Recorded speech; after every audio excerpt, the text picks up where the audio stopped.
ಇಂಥ ದೊಡ್ಡ ಅಕ್ವೆಡಕ್ಟು 10 ಕಿಲೋಮೀಟರ್ ಮೇಲೆ ಇಡೀ ಏಷ್ಯಾದಲ್ಲಿ ಎಲ್ಲೂ ಮಾಡಿದ್ದಿಲ್ಲ. ಅಂಥದನ್ನ ನಾವು ಎತ್ತಿನ ನೀರನ್ನು ಕೊಡಲಿಕ್ಕೆ ಈ ಅಕ್ವೆಡಕ್ಟ್ ಮಾಡಿದ್ದೀವಿ. ಕೇಂದ್ರ ಸರ್ಕಾರ ಕೂಡ ನಮ್ಮ ಕೆಲಸ ನೋಡಿಬಿಟ್ಟು ಅವರು ಪ್ರಶಸ್ತಿಯನ್ನು ಕೊಟ್ಟಿದ್ದಾರೆ. ನನಗೆ ಮೊದಲು ನನ್ನ ಆದ್ಯತೆ ಕುಡಿಯೋ ನೀರಿಗೆ ಎಲ್ಲರಿಗೂ ಒದಗಿಸ್ಕೊಡ್ಬೇಕು ಅನ್ನೋ ದೃಷ್ಟಿಯಿಂದ, ಅದಕ್ಕೆ ಇದೆಲ್ಲ ನೋಡಾದ್ಮೇಲೆ ನಾನು ಕಾಂಟ್ರಾಕ್ಟ್ಗಳನ್ನ ಕರೆದು ಏನೇನು ಸಮಸ್ಯೆ ಇದೆ ಅಂತ ಹೇಳಿ ಚರ್ಚೆ ಮಾಡಿ ತೀರ್ಮಾನ ಮಾಡ್ತೀನಿ. ಎರಡನೇದು, ಮೊನ್ನೆ ಕೂಡ ನಾನು ಕೊರಟಗೆರೆ ಮತ್ತು ದೊಡ್ಡಬಳ್ಳಾಪುರ ಏನು ನಾವು ಬ್ಯಾಲೆನ್ಸಿಂಗ್ ರಿಸರ್ವೇಯರ್ ಇತ್ತು ಅದಕ್ಕೆ ವಿಸಿಟ್ ಮಾಡಿ ಪರಿಸ್ಥಿತಿ ನಾನೇ ಕಣ್ಣಲ್ಲಿ ನೋಡಿದ್ದೀನಿ. ಅದು ಮುಂದಕ್ಕೆ ಕ್ಯಾಬಿನೆಟ್ ಆ ವಿಚಾರ ಏನಿದೆ ಅಂತೇಳಿ ನಾನು ಮಂಡಿಸ್ತೇನೆ. ಸೊ ಈಗ ಹೇಮಾವತಿ ಇರ್ಬೋದು, KRS ಇರ್ಬೋದು, ಮತ್ತು ಯಾವುದೇ ಇದಿರ್ಬೋದು, ಈಗೆಲ್ಲ ನೀರು ಸ್ವಲ್ಪ ಚೆನ್ನಾಗಿ ಬರ್ತಾ ಇದೆ ಮಳೆ.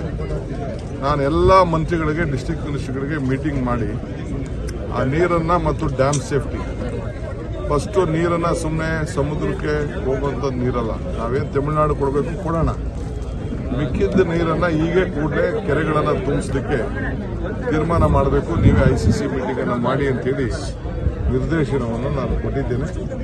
ಸೊ ಅವ್ರು ಮಾಡಿ ಫಸ್ಟು ನಿನ್ನೆ KRS ಓಪನ್ ಮಾಡಿದ್ದಾರೆ. ಇವತ್ತು ಮುಂದಕ್ಕೆಲ್ಲ ನಾನು ಕೆರೆಗಳನ್ನ ತುಂಬಿಸೋದಕ್ಕೆ ಚಾನೆಲ್ಗೆ ಓಪನ್ ಮಾಡಕ್ಕೆ ಹೇಳಿದ್ದಾರೆ. ಇವು ಕೂಡ ವಾಸು ಜಯಚಂದ್ರ ಮಾತಾಡಿದ್ದಾರೆ. ಈ ಭಾಗದಲ್ಲೂ ಕೂಡ ಆ ನೀರನ್ನು ಬರಲಿಕ್ಕೆ ಏನು ವ್ಯವಸ್ಥೆ ಮಾಡಬೇಕು ಆ ಕೆಲಸವನ್ನು ನಾನು ಮಾಡ್ತೀನಿ. ಇದು ಮೂಲ. ಆಮೇಲೆ 30ನೇ ತಾರೀಕು ಮೀಟಿಂಗ್ ಇಟ್ಟಿದ್ದೆ, ಅದು ಸೋಮಣ್ಣವರು ನನಗೆ ರಿಕ್ವೆಸ್ಟ್ ಮಾಡಿದ್ದಾರೆ 4ಕ್ಕೂ 5ನೇ ತಾರೀಕು ಮಾಡಿ ಅಂತ.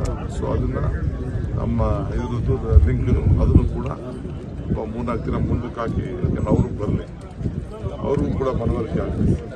ಸೊ ಅದಾದ್ಮೇಲೆ ಒಂದು ಎಲ್ಲ ಶಾಸಕರನ್ನೆಲ್ಲ ಕರೆದು ಮೀಟಿಂಗ್ ಸಮಸ್ಯೆ ಆಗುತ್ತೆ ಅಂತ ಹೇಳಿ ಈ ಕ್ಷೇತ್ರದ ಶಾಸಕರು SS ಶ್ರೀನಿವಾಸ್ ಕೂಡ ಅಭಿಪ್ರಾಯ.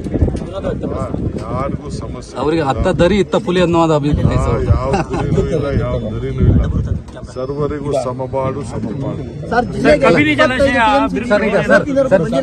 ಜಲಾಶಯ ಬಿರುಕುಟ್ಟಿದೆ ಅನ್ನೋ ಒಂದು ಮಾತು ನಾವು ಹೇಳ್ತಾ ಇದ್ದಾರೆ. ಅದಕ್ಕೆಲ್ಲ ನಾವೆಲ್ಲ ಯಾವ ಸಮಸ್ಯೆ ಇಲ್ಲ. ಟೆಕ್ನಿಕಲ್ ಟೀಮ್ ಎಲ್ಲ ಕಡೆ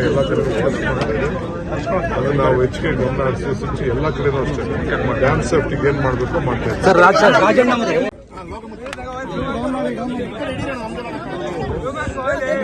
ನಿಧಾನ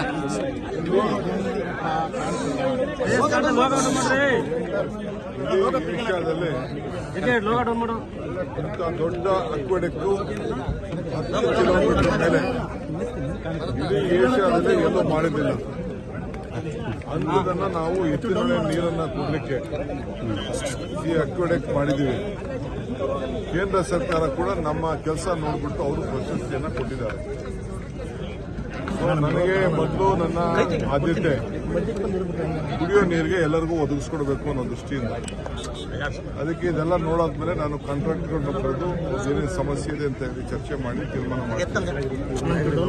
ಎರಡನೇದು, ಮೊನ್ನೆ ಕೂಡ ನಾನು ಕೊರಟಗೆರೆ ಮತ್ತು ದೊಡ್ಡಬಳ್ಳಾಪುರ ಏನು ನಾವು ಬ್ಯಾಲೆನ್ಸಿಂಗ್ ರಿಸರ್ವೇಯರ್ ಇತ್ತು ಅದಕ್ಕೆ ವಿಸಿಟ್ ಮಾಡಿ ಪರಿಸ್ಥಿತಿ ನಾನೇ ಕಣ್ಣಲ್ಲಿ ನೋಡಿದ್ದೀನಿ. ಅದು ಮುಂದಕ್ಕೆ ಕ್ಯಾಬಿನೆಟ್ ಆ ವಿಚಾರ ಏನಿದೆ ಅಂತೇಳಿ ನಾನು ಮಂಡಿಸ್ತೇನೆ. ಸೊ ಈಗ ಹೇಮಾವತಿ ಇರ್ಬೋದು, KRS ಇರ್ಬೋದು, ಮತ್ತು ಯಾವುದೇ ಇದಿರ್ಬೋದು, ಈಗೆಲ್ಲ ನೀರು ಸ್ವಲ್ಪ ಚೆನ್ನಾಗಿ ಬರ್ತಾ ಇದೆ ಮಳೆ.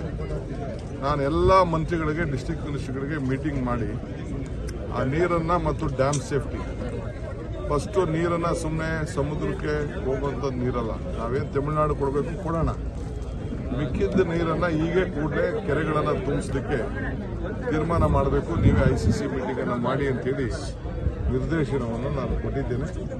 ಸೊ ಅವ್ರು ಮಾಡಿ ಫಸ್ಟು ನಿನ್ನೆ KRS ಓಪನ್ ಮಾಡಿದ್ದಾರೆ. ಇವತ್ತು ಮುಂದಕ್ಕೆಲ್ಲ ನಾನು ಕೆರೆಗಳನ್ನ ತುಂಬಿಸೋದಕ್ಕೆ ಚಾನೆಲ್ಗೆ ಓಪನ್ ಮಾಡಕ್ಕೆ ಹೇಳಿದ್ದಾರೆ. ಇವು ಕೂಡ ವಾಸು ಜಯಚಂದ್ರ ಮಾತಾಡಿದ್ದಾರೆ. ಈ ಭಾಗದಲ್ಲೂ ಕೂಡ ಆ ನೀರನ್ನು ಬರಲಿಕ್ಕೆ ಏನು ವ್ಯವಸ್ಥೆ ಮಾಡಬೇಕು ಆ ಕೆಲಸವನ್ನು ನಾನು ಮಾಡ್ತೀನಿ. ಇದು ಮೂಲ. ಆಮೇಲೆ 30ನೇ ತಾರೀಕು ಮೀಟಿಂಗ್ ಇಟ್ಟಿದ್ದೆ, ಅದು ಸೋಮಣ್ಣವರು ನನಗೆ ರಿಕ್ವೆಸ್ಟ್ ಮಾಡಿದ್ದಾರೆ 4ಕ್ಕೂ 5ನೇ ತಾರೀಕು ಮಾಡಿ ಅಂತ. ಸೊ ಅದನ್ನು ನಮ್ಮ ಇದ್ರದ್ದು ಲಿಂಕ್ ಅದನ್ನು ಕೂಡ 3-4 ದಿನ ಮುಂದಕ್ಕೆ ಹಾಕಿ ಯಾಕಂದ್ರೆ ಅವರು ಬರಲಿ, ಅವ್ರಿಗೂ ಕೂಡ ಮನವರಿಕೆ ಆಗಲಿ. ಸೊ ಅದಾದ್ಮೇಲೆ ಒಂದು ಎಲ್ಲ ಶಾಸಕರನ್ನೆಲ್ಲ ಕರೆದು meeting ಮಾಡ್ತೀವಿ. ಸರ್ ಅಲ್ಲ, ಜಿಲ್ಲಾ ಕಾಮಗಾರಿ ಶುರುವಾಗಿದೆ, ನನಗೆ ಸಮಸ್ಯೆ ಆಗುತ್ತೆ ಅಂತ ಹೇಳಿ ಈ ಕ್ಷೇತ್ರದ ಶಾಸಕರು ಎಸ್ ಎಸ್ ಶ್ರೀನಿವಾಸ್ ಕೂಡ ಅಭಿಪ್ರಾಯ ಯಾರಿಗೂ ಸಮಸ್ಯೆ ಅವರಿಗೆ ಅತ್ತ ದರಿ ಇತ್ತ ಪುಲಿ ಅನ್ನೋದು ಅಭಿಪ್ರಾಯ ಸರ್. ಯಾವ ಗುರಿನೂ ಇಲ್ಲ, ಯಾವ ದರಿನೂ ಇಲ್ಲ. ಸರ್ವರಿಗೂ ಸಮಬಾಡು ಸಮಪಾಡು. ಕಬಿನಿ ಜಲಾಶಯ ಸರ್, ಈಗ ಸರ್, ಕಬಿನಿ ಜಲಾಶಯ ಬಿರುಬಿಟ್ಟಿದೆ ಅನ್ನೋ ಒಂದು ಮಾತು ಟೆಕ್ನಿಕಲ್ ಇದೆ. ನಾವು ಹೇಳ್ತಾ ಇದ್ದಾರೆ, ಅದಕ್ಕೆಲ್ಲ ನಾವೆಲ್ಲ ಯಾವ ಸಮಸ್ಯೆ ಇಲ್ಲ. ಟೆಕ್ನಿಕಲ್ ಟೀಮ್ ಎಲ್ಲ ಕಡೆ ವಿಶ್ವಾಸ ಮಾಡ್ತಾ ಇದೆ. ಅದನ್ನ ನಾವು ಹೆಚ್ಚಿಗೆ ಗಮನ ಹರಿಸಿ ಎಲ್ಲ ಕಡೆನೂ ಅಷ್ಟೇ ಡ್ಯಾಮ್ ಸೇಫ್ಟಿಗೆ ಏನ್ ಮಾಡಬೇಕು ಮಾಡ್ತಾ ಇದ್ದೀವಿ. ಹೆಚ್ಚಿನ ವಿಡಿಯೋಗಳಿಗೆ ಪ್ರತಿಧ್ವನಿ ಯೂಟ್ಯೂಬ್ ಚಾನೆಲ್ ಸಬ್ಸ್ಕ್ರೈಬ್ ಮಾಡಿ, ಬೆಲ್ ಐಕಾನ್ ಕ್ಲಿಕ್ ಮಾಡಿ.